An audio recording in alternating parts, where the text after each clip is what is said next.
আগামী 19 তারিখে জাতীয় সমাবেশ যেটা ডাকা হলো, এটার তো একটা ঐতিহাসিক প্রেক্ষাপট আছে। এমনি তো আমরা ডাকি। 5ই আগস্ট শেখ হাসিনা বিদায় নিয়েছে, 8ই আগস্ট বর্তমান সরকার শপথ গ্রহণ করেছেন, রাষ্ট্রের দায়িত্ব নিয়েছেন, আর 19শে জুলাই হবে তাদের 335 দিনের মতো অথবা 40 দিনের মতো। এই দীর্ঘ সময়ের মধ্যে বাংলাদেশে তারা সংস্কার, গণহত্যার বিচার, নির্বাচনের জন্য প্রয়োজনীয় প্রস্তুতি এবং আগ্রাসনমুক্ত বাংলাদেশ, বিদেশে পাচারকৃত অর্থ ফেরত আনা, জুডিশিয়ারিকে ইন্ডিপেন্ডেন্সি দেওয়া, আর নিরপেক্ষ প্রশাসনিক অবকাঠামো তৈরি করা, এই সব কিছু তারা কতটুকু অগ্রসর হলেন তার প্রেক্ষিতে বিচার বিশ্লেষণ করে জামাত 7টি দাবির প্রেক্ষিতে এই জনসভার আহ্বান করেছে। এই 7 বক্তব্যের মধ্যে এই সমস্ত পরিবেশের সমাধান আছে। 1 নম্বরে আমরা বলেছি সকল গণহত্যার বিচার। গণহত্যার বিচার কিন্তু বলা হয় নাই, সকল গণহত্যা। তাহলে গণহত্যা কয়টা হয়েছে? একটা গণহত্যা হয়েছে শাপলা চত্বরে, আরেকটা গণহত্যা হয়েছে আল্লামা সাঈদীর রায়ের পরে, আরেকটি গণহত্যা হয়েছে এইবার। মাঝখানে বিচ্ছিন্নভাবে বিভিন্ন জায়গায় গণ আক্রমণ, গণহামলা, গণহত্যা হয়েছে। সমস্ত গণহত্যার বিচার করতে হবে। এই বিচার যদি না হয় তাহলে এই গণহত্যাকারীরা এবং গণহত্যার সাথে যারা জড়িত, যারা সহযোগিতা করেছে, কেউ ইনফরমেশন দিয়ে, কেউ তথ্য দিয়ে, কেউ বা গ্রেপ্তার করে, কেউ বা আটক রেখে, কেউ বা গুলি চালিয়ে, কেউ বা নির্দেশ দিয়ে, কেউ বা পরামর্শ দিয়ে, টোটাল মেকানিজমের মধ্যে যত ব্যক্তি জড়িত আছেন, যতটুকু জড়িত আছেন, তাদের প্রত্যেকের বিচার নিশ্চিত করতে হবে। এটা হলো আমাদের 1 নম্বর বক্তব্য।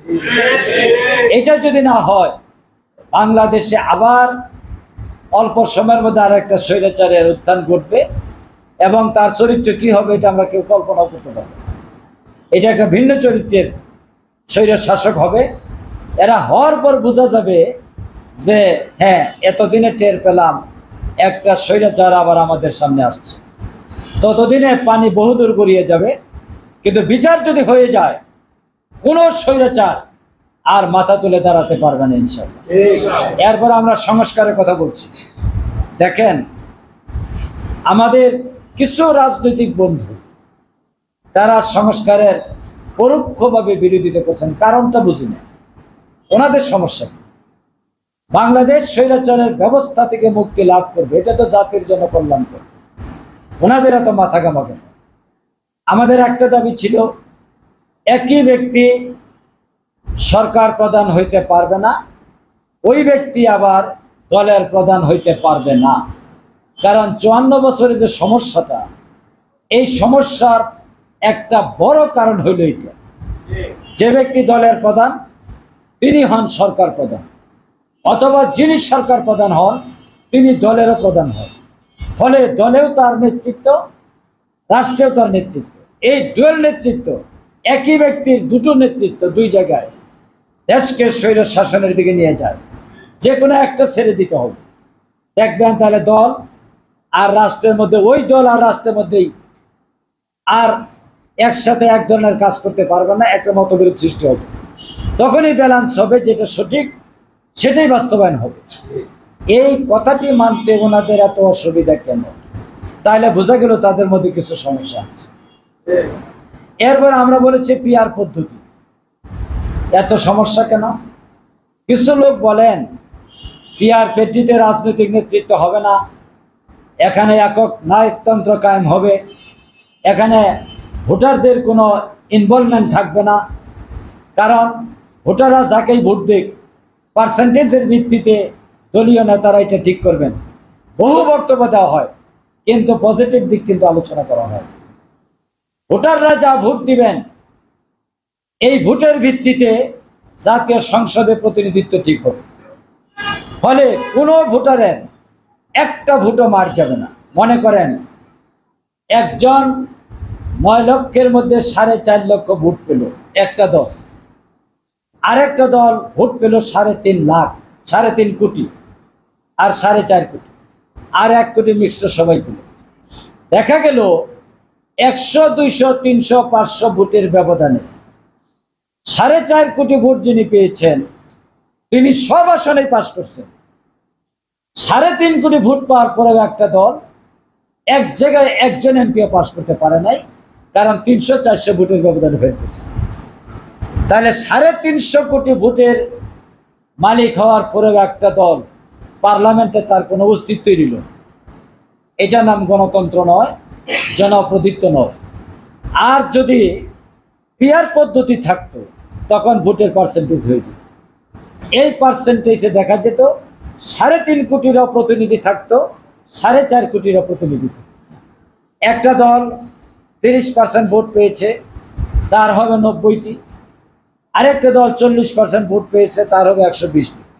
বিএনপির ভয় হইল যেভাবে তাদের ভোট কমতেছে তাতে চুরি, ডাকাতি, ছিনতাই, কেন্দ্র দখল যাই তারা করার চেষ্টা করুক, কোনো অবস্থাতেই 30 থেকে 35%-এর ভোট তারা পাবে না। কারণ আওয়ামী লীগ দেবী নির্বাচনেও তো কত পার্সেন্ট ভোট পেয়েছে? নির্বাচন কমিশন ঘোষণা দিচ্ছে, বলতেছে এটা বোধ হয় 18 বা 28% হবে, আর একজন বলতেছে না এটা 40% হবে। এত চুরি করার পরেও 28% করতে পারে। বাংলাদেশে এটাই হবে ইলেকশনের দশা। এই জন্য প্রতিযোগিতামূলক নির্বাচনের মাধ্যমে পিয়ার পদ্ধতি ইলেকশন, এটা হবে পারফেক্ট। কোনো দল তার রেশিও থেকে বাদ পড়বে না, এই পদ্ধতি জামাত চাচ্ছে।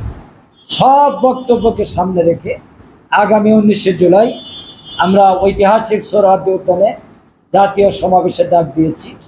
এই সমাবেশে কয়েকটা ফয়সালা হয়ে যাবে। 1 নম্বর ফয়সালা হবে বাংলাদেশে আগামী দিনে জামাতের পজিশনটা কি হবে, এইটা ঠিক হবে। 2 নম্বর ঠিক হবে আমাদের প্রতিবেশী রাষ্ট্র ভারত এবং সাম্রাজ্যবাদী শক্তি যারা বাংলাদেশে ইসলামের উত্থান চায় না, তারা দেখবেন বাংলাদেশে লক্ষ লক্ষ মানুষ সোহরাওয়ার্দী উদ্যানে সমবেত হয়েছেন, এরা ইসলামের পক্ষে। আর প্রতিবেশী রাষ্ট্র ভারত বুঝতে পারবে এই বিপুল জনগোষ্ঠীকে অগ্রাহ্য করে বাংলাদেশের উপর কোনো ধরনের আধিপত্যবাদ সৃষ্টির চেষ্টা করলে সেটা ভারতের জন্য বুমেরাং হতে পারে। এটা হবে দ্বিতীয়। তৃতীয় যেটা হবে, সারা বাংলাদেশে নির্বাচনের একটা জাগরণ সৃষ্টি হবে in favour of Jamaat Islami, ইনশাআল্লাহ। এই জন্যই যা বলা হয়েছে, আমাদের নেতৃবৃন্দ যা বলেছেন, শতভাগ জনশক্তি এবং সাধারণ মানুষ, শুধু আমাদের লোক নিলে হবে না। ঢাকা মহানগরীতে উত্তরে কতজনের টার্গেট দেওয়া হয়েছে আপনারা জানেন?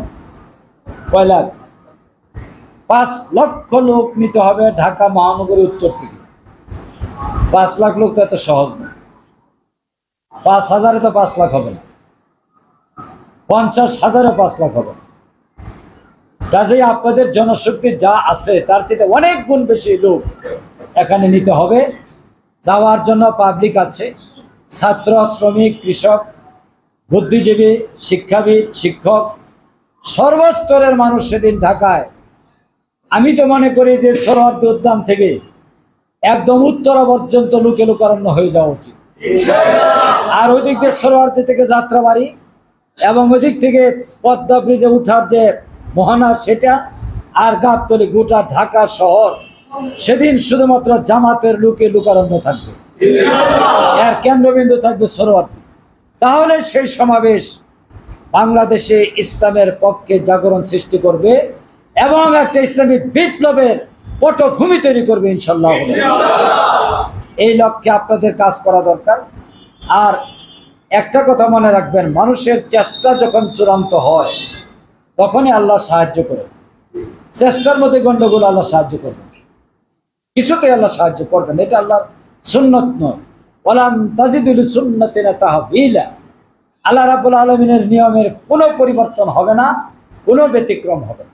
এই জন্য আমার শেষ কথা হচ্ছে, যে আমাদের চূড়ান্ত চেষ্টা চালিয়ে যেতে হবে, আর বাকিটা আল্লাহ রাব্বুল আলামিন তার আসমানি এবং গায়বী মদদ দিয়ে সাহায্য করবেন।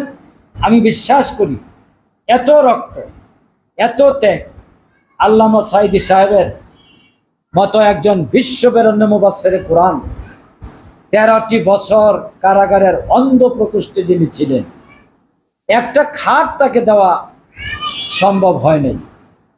বাংলাদেশের হাইকোর্টে আমরা আবেদন করলাম যে সাঈদী সাহেবের জন্য একটা খাট, উনি এমপি ছিলেন, আর জেল কোডের নিয়ম অনুযায়ী একজন দণ্ডপ্রাপ্ত ব্যক্তি যদি তিনি পার্লামেন্টের মেম্বার হয়ে থাকেন তাহলে তার একটা শ্রেণী আছে, সেই শ্রেণীর মধ্যে ফেলেও তাকে একটা খাট দেওয়া যায়। এই পিটিশন করলাম আমরা হাইকোর্টে, শুনানি শুরু হলো, বিচারপতি রাজি হলেন, কিন্তু অ্যাটর্নি জেনারেলের বক্তব্য ছাড়া তিনি কোনো সিদ্ধান্ত দিতে পারছিলেন না। এই অবস্থায় তিনি বললেন, অ্যাটর্নি জেনারেলের বক্তব্য দেওয়ার পর আমি আমার সিদ্ধান্ত জানাব। অ্যাটর্নি জেনারেল পরের দিন আসলেন, এসে মাহবুবে আলম, সবার জন্য আমরা দোয়া করি আল্লাহ জান্নাতবাসী করুক, আর ওনার জন্য দোয়া করব তার অপকর্মের জন্য আল্লাহ রাব্বুল আলামিন তাকে জাহান্নামের আগুনে দগ্ধীভূত করুক। সম্মানিত ভাইরা, উনি আসলেন, এসে তিনি কোর্টের সামনে দাঁড়িয়ে একদম হাত এইভাবে তুলে বলছেন যে সাঈদী সাহেবের দোয়া করা দরকার যে ওনার ফাঁসি হয়নি। আর আমার আফসোস যে আমি সাঈদী সাহেবকে ফাঁসি দিতে পারলাম না। আল্লাহ রাব্বুল আলামিন সাঈদী সাহেবকে সম্মান, মর্যাদা এবং অনেক উপরে স্থান দিয়ে দুনিয়া থেকে নিয়ে গেছেন, আর ওনার মৃত্যু হয়েছে অত্যন্ত জঘন্য, অত্যন্ত কঠিন পরিস্থিতির মধ্যে। উনি চলে গেছেন, সাঈদী সাহেব তারপরে জীবিত। এই ধরনের বিশাল ব্যক্তিদেরকে যারা জেলখানা রেখে কষ্ট দিয়েছে, হত্যা করেছে, তাদের রক্তে রঞ্জিত বাংলাদেশ। সুতরাং আল্লাহ তাআলা একটা পরিকল্পনা নিয়েই এটা করেছে। অতএব আগামীর বাংলাদেশ হবে শহীদের রক্তের উপর ইসলামের বিজয়ের বাংলাদেশ ইনশাআল্লাহ। এই বিজয় ছিনিয়ে আনতে হবে, এটা কিন্তু কেউ দিয়ে যাবেন। আপনি যদি মনে করেন যে যথেষ্ট দিয়ে দিয়েছে এবার বিজয় এসে যাবে, নো, বিজয় ছিনিয়ে আনতে হবে, প্রতিরোধ গড়ে তুলতে হবে, এবং যেখানে যে ধরনের শক্তি প্রয়োগ করা দরকার, আল জান্নাতু তাহতে জিলালিস সুয়ুফ, কোরআনে রাসূলের ভাষা, জান্নাত হচ্ছে তরবারির ছায়াতলে। তরবারি একটা সিম্বল, তরবারি দিয়ে তো মানুষ যুদ্ধ করে, তার মানে হচ্ছে মোকাবেলা করে ইসলামকে টিকিয়ে রাখতে হবে। এই মোকাবেলা করার মানসিকতা নিয়ে আগামী 300 আসনে জামাত নির্বাচনে অংশগ্রহণ করবে, আর সেই প্রস্তুতির অংশ হিসেবে 19 জুলাই সোহরাওয়ার্দী উদ্যানে জাতীয় সমাবেশ অনুষ্ঠিত হবে। সর্বশক্তি নিয়োগ করে সেই দিন আমরা মাঠে উপস্থিত হব ইনশাআল্লাহ। আল্লাহ তাআলা আমাদের সব প্রচেষ্টা কবুল করুন, আমিন।